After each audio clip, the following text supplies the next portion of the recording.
You're watching the KOAM Morning News on Fox 14. Right now at 7, a serious car crash leaves one man in the hospital. And we take you back to Fire Station number 1 in Pittsburgh, Kansas to help you keep your family safe this holiday season. And it's another cold one across the area, but warmer temperatures, we keep saying they are on the way. We're going to tell you when it's going to get warm again coming up. The 4 states' most watched news starts now.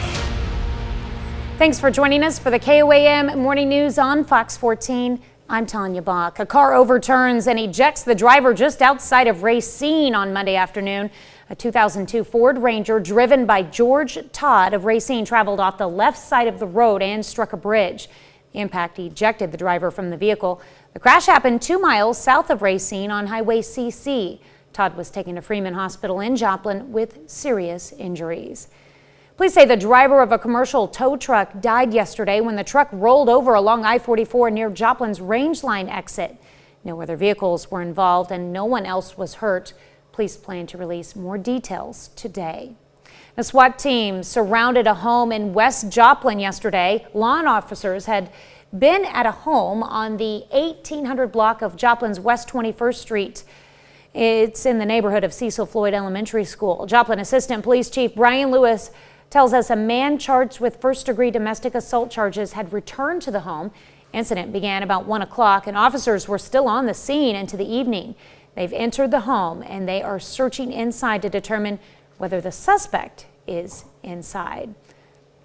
Now, a man who shot his girlfriend in Miami, Oklahoma, then led police on a chase, is going to prison. A judge sentenced Austin Tanner to 40 years in prison for shooting with intent to kill.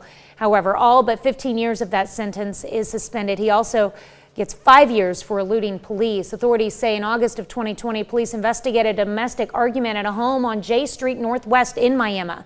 Police left without making an arrest. Later that afternoon, they say Tanner shot his girlfriend at the home. After a chase and crash, authorities arrested Tanner south of Fairland, Oklahoma. The girlfriend had multiple gunshot wounds, but did survive.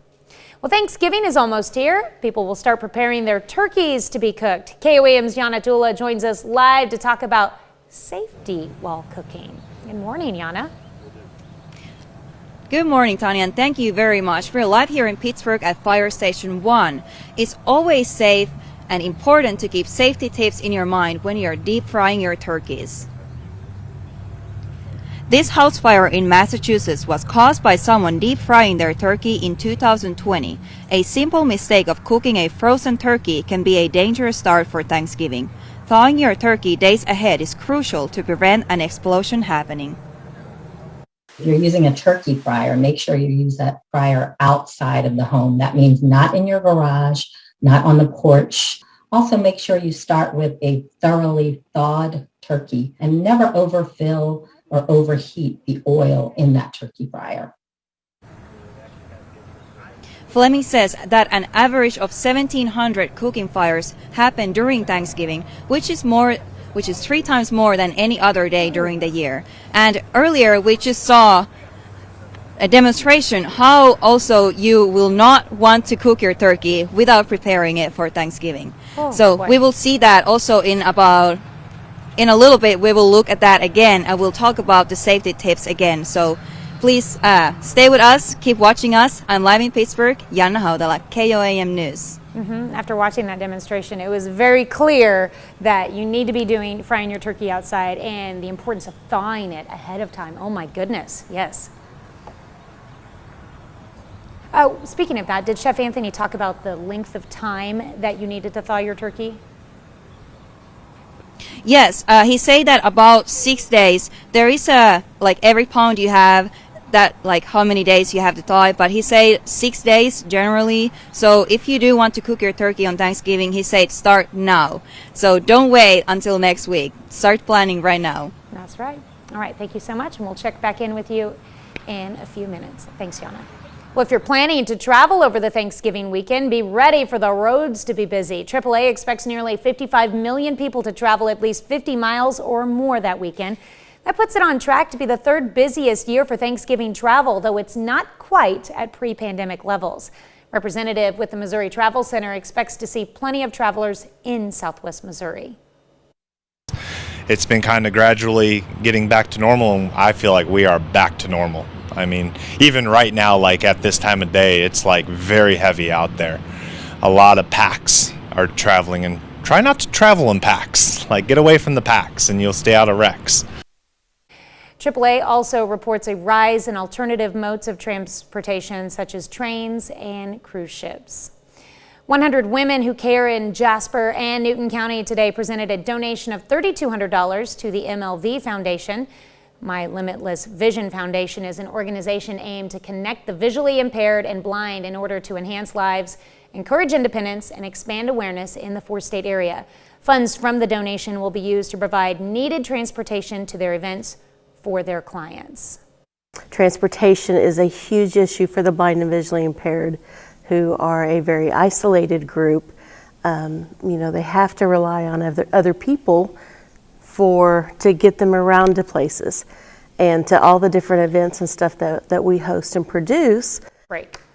100 Women Who Care is an international organization of women who gather 4 times a year for 1 hour meeting to learn about local charities and make a donation. All right, take a look at this day in weather history. And back on this date in 1958, Tucson, Arizona recorded 6.4 inches of snow, marking one of the largest snowfalls ever for the city. So that's a hefty amount of snow, especially for Tucson. No snow in our immediate forecast, at least not in the next 12 hours or so. 27 in Joplin, though, so it's cold enough it could snow if it wanted to. 18 degrees is what it feels like. Temperatures across the area are also on the cold side. 29 Yates Center, 28 Chanute Parsons, 27 Chitopa, 24 Miami, and 23 in Neosho. As we go through the rest of the day, not warming up a lot. 36 for the afternoon high. Mostly clear skies after the morning clouds clear out. Mostly clear tonight. Clouds increase tomorrow morning, dropping back down to a low of 23 degrees. 7-day forecast, maybe a wintry mix south of I-44 tomorrow, possible 45. Some stray flurries possible Friday, high of only 32. And once we get through the weekend and into next week, we start to warm up with temperatures returning to normal as we approach 60 degrees by next Tuesday. Up next, it's Wednesday, and that means it's time for another Wildcat Wednesday segment. We welcome in Jesse Gilmore from the K-State Extension Service to talk about champion trees. And later, why 1 billion kids and young adults are at risk for hearing loss. You're watching the KOAM Morning News on Fox 14. With Thanksgiving next week, all morning long, we've been stressing the importance of preparing your turkeys properly. And KOAM's Yana Tula joins us live to learn about safety while cooking. She's got the Pittsburgh Fire Chief with her. And earlier this morning, they had a demonstration about what happens when you don't prepare your turkey before you fry it.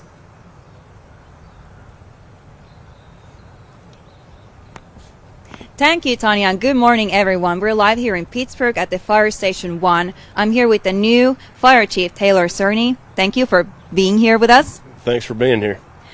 So we just earlier blew up a turkey here. What are the main points that you need to remember when you are preparing your turkey for Thanksgiving? What would you say? From a fire safety standpoint, the biggest thing is planning.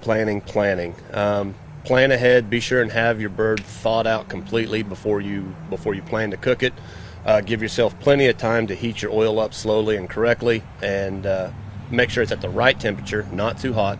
And then lower your bird in slowly. As far as placement, you're going to want to be outside with no overhead obstructions, no tree limbs, no awnings, not in the garage, and that's just for safety standpoint, in case something does go wrong. But you want to have it out in an open area.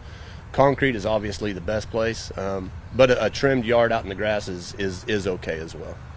Yeah, and how we saw the turkey blow up earlier. How much room should you have above all this, just to be sure that it doesn't, if something happens, for the safety? You want the sky above it. You don't want any kind of roof. Tree branches this time of year, the leaves are dead, they will burn readily. But yeah, you want to be out in an open area with nothing overhead. So even if it is cold, you still should avoid any trees or anything in that same area. Oh, absolutely. A Carhartt coat does wonders to keep you warm coming outside. And, you know, coming out and checking on it and then, you know, going back to your garage or inside is okay as long as you're not just leaving it completely unattended. Have you, during your years here, have you gotten any calls about explosions with the turkeys happening when someone tried to cook it when it was still frozen? Oh, we have. You know, we've done garage fires where they were inside the garage. We've had them on the front awnings on porches. Those are probably the main two places because people want to be close. They want to be comfortable and inside. Yeah, those are the main places where we've had the fires at. Yeah, and how quickly does it spread then? Like if this explosion happens, how quickly does it spread if it is very close to the house? What would you estimate? You know, a lot of that depends on the building materials of the house or inside the garage. Vinyl siding obviously will go up a lot quicker than say a concrete sided house or a brick house. Oh yes, yeah. What other tips do you have for people just staying out safe during Thanksgiving? You know, make sure that your bird is as outside as clear, and just plan for it. Ensure that you've thawed out your bird in plenty of time, that it's completely thawed, ready to go. You don't want a frozen bird going into hot oil. Okay, yes. I'm not sure if they already showed the replay of the blow up that we just had earlier, but if they didn't, they will probably do that. And yes, thank you so much for being here, and thank you for doing this blow up demonstration with us. Absolutely, and thank you for doing this to make sure that everybody is aware and knows how to do it the right way. Oh yes, for sure. Thank you, and we're live here in Pittsburgh. I'm Janna Hautala with KOAM News. And Janna, I do have a couple of questions for you. You may need to relay them to Chief Cerny for me. One, of course, if you do have an explosion or a fire in your turkey fryer that has oil in it, or you're cooking with oil on your stove, what's the best way to put it out if that does happen? And also the second part of that question is, obviously you have gas, live gas running to this from your propane there. So when's a safe time to get in and turn that off? Yeah, so Tanya asked, if you do have a fire with a pot, how do you protect that? Do you put the lid on? How does that happen, all that? Okay, the best thing you can do is not put water on a hot oil or grease fire. Make sure that the lid for your pot is there readily accessible, and if the fire dies down, you're able to slide the lid over the top, and that will help to smother the fire out so that you can start shutting the fire off and removing the pot. And how quickly should you act once you see the flames coming out? How quickly do you need to be very quick or wait, or how does that go? The initial fire will go up and then die back down a little bit. When it does die back down, if it hasn't spread to the side of your house or in your garage, hopefully, then, you know, let it die down. And then again, like I was said before, you want to come in from the side as opposed to coming over the top, just to kind of, you know, hopefully not burn your arm in the process of doing that. If you are next to your house by chance, you know, a quick call to 911, getting the guys out there is not a bad thing. You know, we don't charge to come out. We can come out, check it out, and make sure that it hasn't spread. It happens. You know, it's not, don't be too embarrassed about it. They're going to come out, they're going to make sure it's all good, and you can go on with Thanksgiving. So it's better to be safe, and if you do feel like you may need to call, just do it instead of waiting and thinking it's okay and then something happens. Absolutely, absolutely. Okay, cool. Tanya, do you have any other questions? Nope, I think you've answered them. Thank you so much. All right. Okay, thank you. I'm excited to see how this good turkey turned out too. So we'll have Chef Anthony back here in a few minutes, and we will see how the properly thawed turkey that was prepped turns out. Thank you so much. When we return, we're going to learn about champion trees. Welcome back to the KOAM Morning News. It is Wednesday. That means it's time for another Wildcat Wednesday, and we've got Jesse Gilmore in studio this morning here to teach us about champion trees and a program that apparently every state has. Yeah, a lot of people don't know about champion trees, but each state is going to have its own champion tree program. Sometimes it's also called Trees of Distinction, but it's put on by either the Department of Conservation or the state's Forest Service. Sometimes it's put on by Extension, but it's a list of different species that are native to those states. Sometimes you will have non-native species as well. well, but usually they're going to prioritize native species, and it's the largest of each species in that particular state. For Kansas, it's going to be the Kansas Forest Service. For Arkansas, it's going to be the Arkansas Forest Service. Off the top of my head, I don't remember who manages Oklahoma and Missouri's for champion tree programs,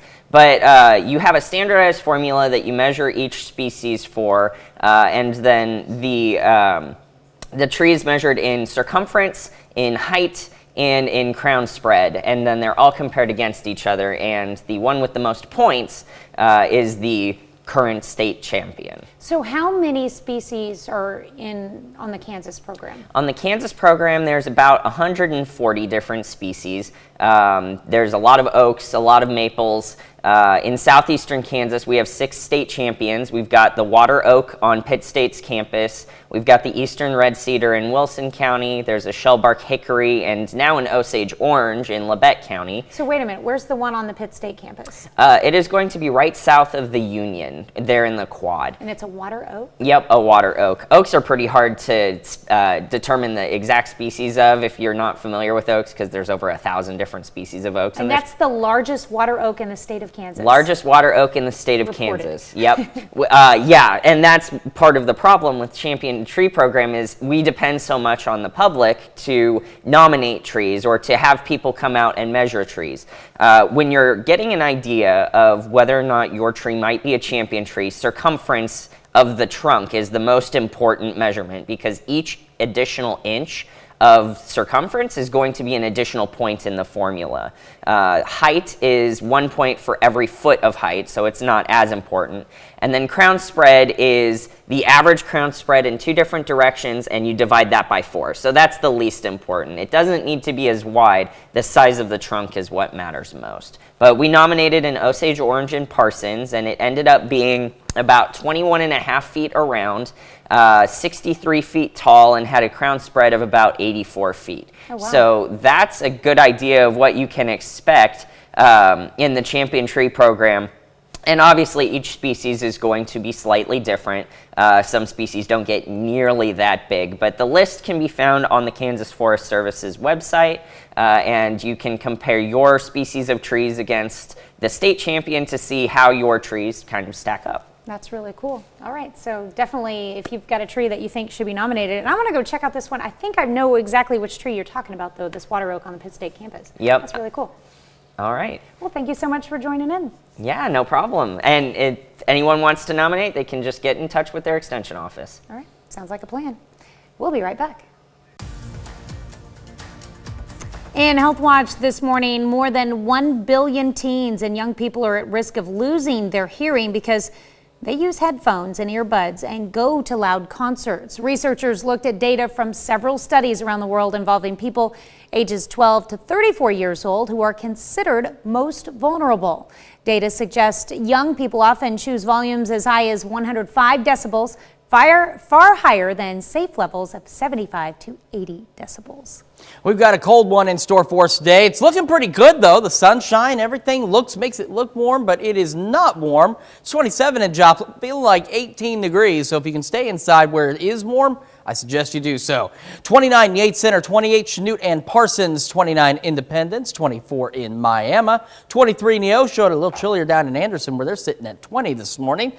So we go through today, we're not going to do a lot of warming up. Only a high of 36 today, so even cooler than what we were yesterday. Temperatures your clouds will clear out through the day, so that's a good thing. And we'll have mostly clear skies as we head into this evening. We're going to drop back down to an overnight low of 23 degrees, so a little bit on the chilly side yet again. May see a wintry mix south of I-44 tomorrow evening. Otherwise 45, 25 for the low. Lingering clouds and moisture on Friday means we could see some stray flurries. 32 for the high. And once we get into the weekend, 47, 49, partly cloudy. And look at Monday and Tuesday as we get close to 60 degrees. And even a decent Thanksgiving coming up, 60 and 55. Even though there's some rain shower chances, that's not too bad. You got more of the KOAM Morning News right after this. State's most watched news starts now. Welcome back to the KOAM Morning News on Fox 14. It's currently 7:29. If you're planning to travel over the Thanksgiving weekend, be ready for the roads to be busy. AAA expects nearly 55 million people to travel at least 50 miles or more that weekend. That puts it on track to be the third busiest year for Thanksgiving travel, though it's not quite at pre-pandemic levels. Representative with the Missouri Travel Center expects to see plenty of travelers in Southwest Missouri. It's been kind of gradually getting back to normal, and I feel like we are back to normal. I mean, even right now, like at this time of day, it's like very heavy out there. A lot of packs are traveling, and try not to travel in packs. Like, get away from the packs and you'll stay out of wrecks. AAA also reports a rise in alternative modes of transportation such as trains and cruise ships. Thanksgiving is almost here, and people will start preparing their turkeys to be cooked. KOAM's Yana Abdullah joins us live to talk about safety while cooking. Good morning, Yana. Good morning, Tanya. Thank you very much. We're live here in Pittsburgh at the Fire Station 1. So it's very important to keep safety in your mind when you are deep frying your turkeys. This house fire in Massachusetts was caused by someone deep frying their turkey in 2020. A simple mistake of cooking a frozen turkey can be a dangerous start for Thanksgiving. Thawing your turkey days ahead is crucial to prevent an explosion happening. It is also important to remember never douse stove fire flames with water and to keep children away from the stove. Because kids can reach up and get a handle, pull something hot down on themselves. So again, make sure you're supervising your kids around any kind of cooking that's going on during the holiday season. Fleming also says that an average of 1,700 house cooking fires happen on Thanksgiving, which is 3 times more than any other day during the year. I'm live in Pittsburgh, Yana Hautala, KOAM News. All right, thanks, Yana. And coming up in just a few minutes, we'll have Chef Anthony back with us to finish off that properly prepared turkey, and I'm looking forward to that. My stomach is already growling, like even watching that turkey that exploded earlier this morning. So please bring some back for us. I want a leg. I will. It smells very good right now, so we're waiting for that. I bet so. All right, thank you so much, and we'll check in with you in just a few minutes. Well, with grocery prices up sharply from a year ago, Thanksgiving is hitting households a lot harder this year. According to the latest inflation data, turkey is forecast to cost 23% more in the fourth quarter of the year because of both inflation and avian flu, which has reduced supply. Now, local food shelter representative also says the food line is getting longer. We want to make sure that the programs and the things that we have offered for the community, we want to keep them going. For that holiday meal, for those that can't have a holiday or a Thanksgiving meal here, first thing on Thanksgiving Day, we want them to be able to have that nice, warm gathering on Thanksgiving Day. Well, some stores, such as Walmart and Aldi's, have rolled back prices on Thanksgiving staples specifically because of inflation. And something we've been asking for you all this morning is we want to know what you're planning to do for Thanksgiving or how you plan to spend it. Are you going to spend it with family, with friends, with family and friends? Are you going to do it alone, or maybe you just don't celebrate it? Well, so far, 47% of you say you're going to do it with family, 13% say with friends, 3% say you're going to do it with both, so there must be something going on between family and friends out there. 37% of you, an overwhelming number here, say you're going to do it alone. And of course, we talked earlier, like, there was one Thanksgiving, after a lot going on, I needed to spend the holidays alone. I did it intentionally. But we also know that not everyone out there is spending the holidays alone on purpose, and there's some resources available. That's right. You can go to our website at KOAMnewsnow.com, and we've compiled a list of community dinners that are happening either on Thanksgiving or the day after. There's several that way. Right. We just had some folks in this a couple days ago for having a JOMO Friendsgiving celebration that everyone's invited to. So if you're spending the holidays alone unintentionally because you don't have another choice, we got plenty of resources available so that you don't have to spend the holidays alone this year. It's going to be a cold one today. A little warmer, though, for Thanksgiving. Mostly clear skies right now in Joplin. 27 degrees, feels like 18. Cold across the region for the time being. We're not going to do a lot of warming, by the way. 31 Iola, Fort Scott, 29 Pittsburgh, 25 Miami, and 21 down in Anderson. We're looking for a high of 36 degrees today under partly to mostly clear to partly cloudy skies. Skies clear out a little bit later. Cool off quickly tonight, dropping back down to 23 under mostly clear skies before clouds will start to move in. And a quick look at the 7-day forecast. Wintry mix possible tomorrow south of I-44, a high of 45, and that'll be tomorrow evening. And then some leftover clouds and moisture could give us a few stray flurries on Friday. No major accumulations expected at this point from either day. 32 on Friday, though, so frigid. And then look at the weekend. Teaser to the warm-up. We get near 60 by Tuesday next week, 60 by Wednesday. Rain chances Wednesday and Thursday, but check out Thanksgiving. 55 degrees, even Black Friday, not that bad.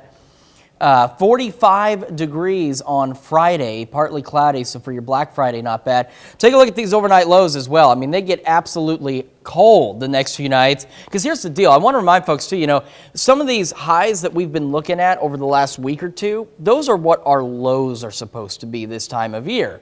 And we're supposed to be near 60 degrees this time of year, and we just haven't been there, but at least next week we're getting a little closer to average. I'm curious when those showers are going to happen on Thanksgiving, because if your family's like mine, we always have that annual football game out in the yard. Oh, so yeah.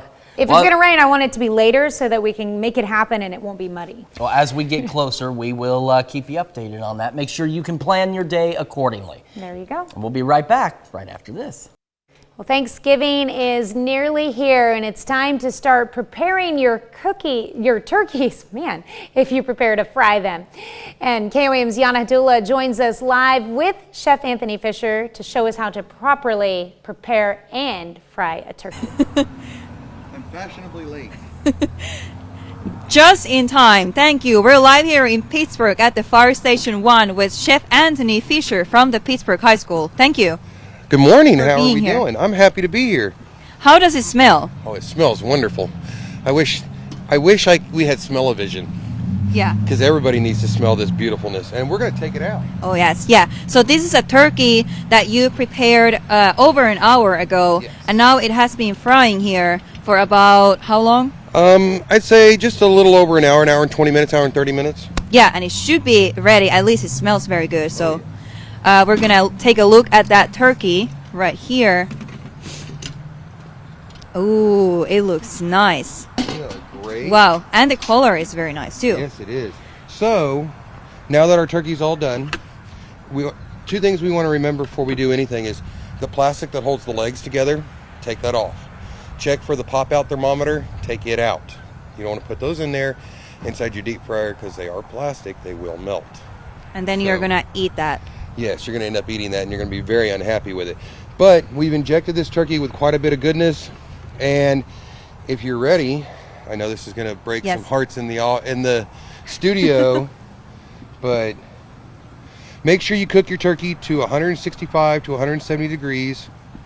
Look at how beautiful that is. Doesn't that look great?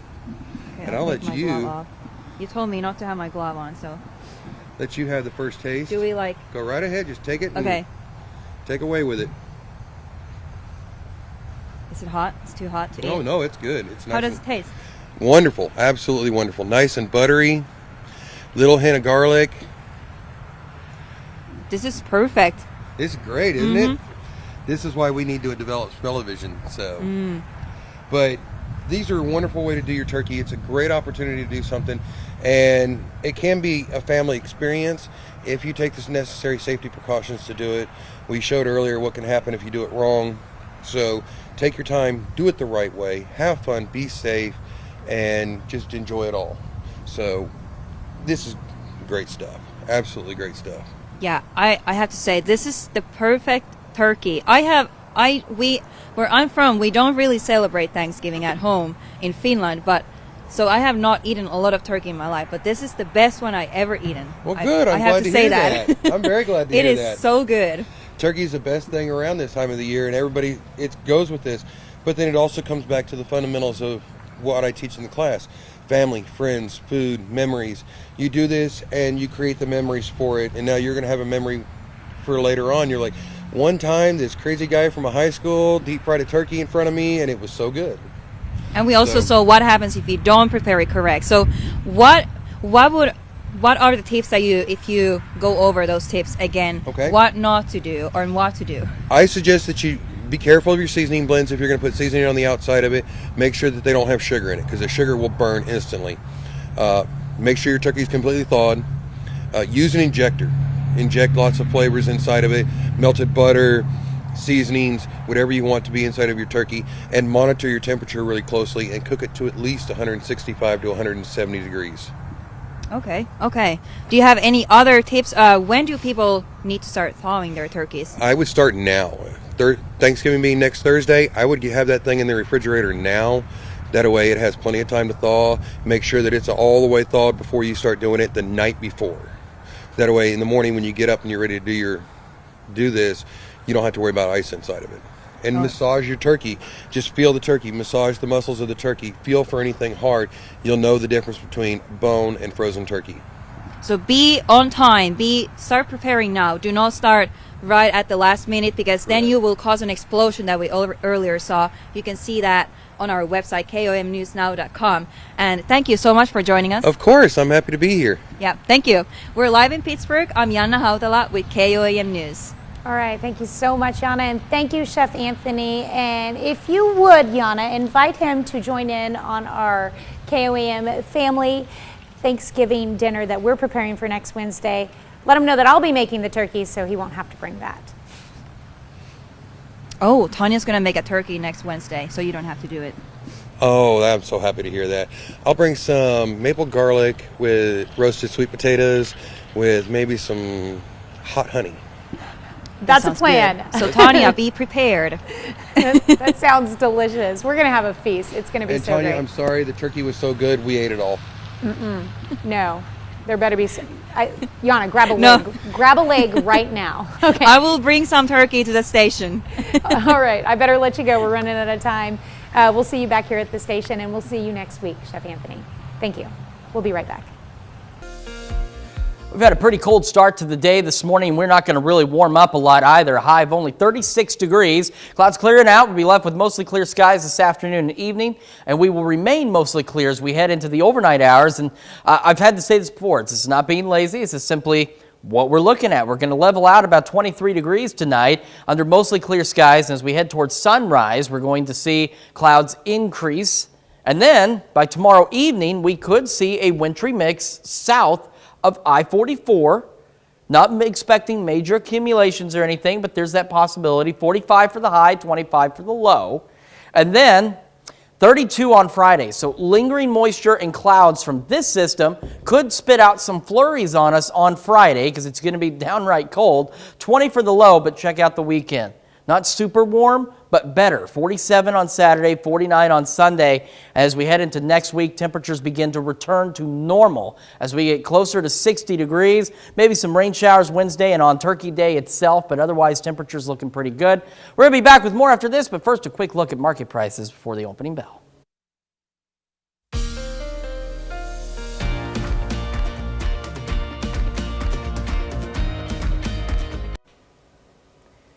It's time to honor today's four-state hero, Sergeant Benjamin Landrum. The native of Langley, Oklahoma, served in Australia, New Guinea, Philippines, Japan, and in Korea from 1941 to 1945. This highly decorated veteran earned a number of awards, including the American Defense Service Ribbon, the Good Conduct Medal, the Distinguished Unit Badge, and 4 Bronze Service Stars. To Sergeant Benjamin Landrum, we thank you, today's four-state hero. Well, NASA's new moon rocket has finally launched. Finally, after a series of delays, the rocket sent a capsule that will eventually make its way around the moon and return to the Earth in 3 weeks. Christian Benavides is at the Kennedy Space Center with what's next. 3, 2, 1. Boosters in ignition. A successful liftoff for NASA's most powerful rocket. The Artemis 1 mission finally launched after 8 months of back and forth from its launch pad. SLS now traveling 607 miles per hour. It was delayed by 2 hurricanes and numerous technical issues, including hydrogen leaks. New leaks showed up Tuesday night, just before the launch window opened, and a group of NASA technicians, known as the Red Crew, were sent onto the launch pad to assess and fix the leak. Currently torquing down the bolts in order to remedy a leak. Work like this was done in previous space programs. The Red Crew is specially trained for this work. The rocket has sent the Orion capsule with no astronauts on board on a journey around the moon. In 25 days, it's expected to splash down in the Pacific. The Artemis 1 mission is an important step in NASA's efforts to eventually carry astronauts back to the moon by 2025, 50 years after the Apollo program ended. It's the beginning of a next era. It's the beginning of building on all the lessons of Apollo and taking them even farther, bringing the lessons that we learned on this mission both back to Earth and also applying to even deeper space exploration going on to Mars. The price tag for this mission, more than $4 billion. Cristian Benavides, CBS News, Kennedy Space Center. It's certainly exciting. We were talking about the movie Apollo 13. I remember, at the beginning of the movie, they were watching Neil Armstrong in the Apollo 11 landing. Right. And you're kind of in that moment to see, the first time this happened. So, for our generation, it will be exciting down the road to put people back on the moon yet again. Back on the moon. Yeah. And maybe someday we'll make movies about this too. Yeah. And well, hopefully not, because Apollo 13 wasn't about necessarily a good thing that happened. They never went to the moon. True. But for good reasons, Hopefully we'll, one day we might make it to Mars. You never know. It's a possibility. Wait, I thought we already sent Matt Damon to Mars. Oh, that's true. We left him there for a while too. We went and got him back. He learned how to make potatoes. Yeah, he figured out how to farm potatoes on on Mars. Okay, it's going to feel like the surface of the moon as we go through the next couple of days, as it is cold. 7th and range line, 27 degrees, feeling like 18 degrees. Yes, I know that it's much colder on the moon. I'm just being, silly. Don't call me and go, it's a lot colder on the moon. I know. I was just being silly for everybody. Okay, so 31 Neodesha, 30 Chanute, 28 Parsons, 27 Lamar, 26 in Carthage. As we go through today, it is not going to warm up a lot though. 36 degrees for the afternoon high. Mostly clear skies as we head into the afternoon. We'll be mostly clear heading into tonight as well. We'll level out, as you can see, at 23 degrees as we look at the 7-day forecast. Some good and bad news. First, we could see a wintry mix south of I-44 on Thursday. 45 for the high, 25 for the low. Lingering clouds and moisture from Thursday could give us a few stray flurries on Friday because we're only 32 degrees. Not expecting any major accumulation out of any of this. We head into the weekend. Temperatures begin to warm up as we get toward Turkey Day. Temperatures close to 60 degrees, maybe some rain chances, and overnight lows get out of the 20s back into the 30s and 40s, putting us back to normal. We're back with more of the KOAM Morning News right after this. Welcome back to the KOAM Morning News on Fox 14. Here's what's happening today. Former President Trump announced his third bid for the White House Tuesday night from his Mar-a-Lago estate. He attacked President Biden, claiming the current administration is not putting America first. But Trump made no mention of political GOP rivals he'd have to face first in a primary. After the speech, Ivanka Trump posted to Instagram that she will not be a part of her father's campaign, instead choosing to prioritize her family. Polish officials say it was a Russian-made missile that killed 2 people within its borders on Tuesday. President Biden said it was unlikely the missile came from Russia due to its trajectory, but vowed to support Poland's investigation into the attack. Russia denies any involvement. And today, the University of Virginia student accused of killing 3 of the school's football players is set to be arraigned. 22-year-old Christopher Darnell Jones Jr. faces 3 counts each of second-degree murder and of using a handgun in the commission of a felony. 2 other students were also shot and are currently hospitalized. The football team is still deciding if it will play its final 2 games of the season. Cold one for us today, high of only 36 degrees under partly cloudy, mostly clear skies. It'll be mostly clear tonight, dropping back down to 23 degrees. 7-day forecast, maybe a wintry mix tomorrow south of I-44. Stray flurry or 2 possible Friday, only 32 Friday. We start warming up and get close to back to normal temperatures by next week as we approach 60 by Tuesday. All right, well, there's some additions to a famous Thanksgiving tradition this year. Several new floats will make an appearance at the 96th annual Macy's Thanksgiving Day Parade. Designers are putting their final touches on before next week. Wonder Bread is debuting its Wonder Ship, a clear dome filled with balls and confetti. And as you see there's a baby shark float as well. Seriously. Okay, Toys R Us is back with a new Jeffrey called Jeffrey's Dazzling Dance Party. He'll be DJ as Jordan Sparks performs. All right. And of course, some Macy's stores have Toys R Us stores inside of them for the holiday season. That's right. That's right. So that would make sense. Designers have been working for months to execute these visions, and it's always an incredible thing to see the Macy's Thanksgiving Day Wonder Bread. Parade. Yeah, Wonder Bread. That is an interesting one. I do like that, though. There's absolutely some fascinating designs. That reminds me, it's not too early to talk about. We always have an interesting programming note for Thanksgiving Day. A lot of times we don't have our noon show because of sports and football and stuff, and that is the case again this Wednesday. But the parade actually starts early, so the CBS Morning News starts early as well. So on Thanksgiving Day, we will have a show, our morning show, from 5 to 6 a.m. Then we're taking a little break here in the studio. It's going to go national, but if you switch over at 7 o'clock, we'll have the KOAM Morning News again at 7. All right. Well, thanks so much for being with us. We'll see you back here at noon.